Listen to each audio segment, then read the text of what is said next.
Meski hanya berjualan di depan rumah, siapa sangka pedagang bahan pangan milik Ibu Ayu ini justru ramai pembeli. Uniknya, pedagang ini berjualan menyesuaikan hari-hari anak sekolah dan memilih libur pada hari Minggu.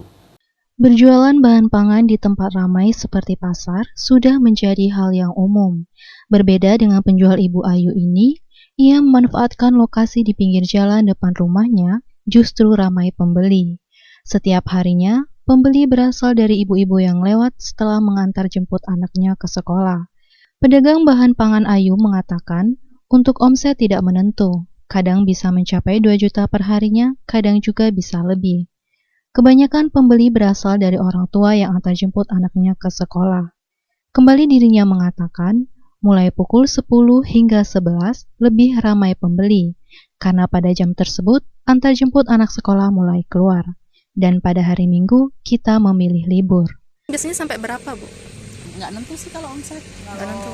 Kadang kalau pas hari-hari anak sekolah kan kadang kan antar jemput, orang tua antar jemput itu ya jadi lah kadang dapat 2 juta sekalian modal, kadang ya bisa lebih, kadang ya kalau pas agak sepi kadang kurang.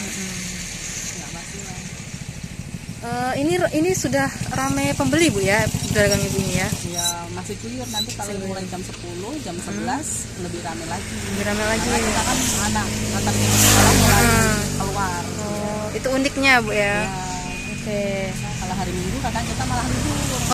Ayu Fitriani, Selampari TV, melaporkan.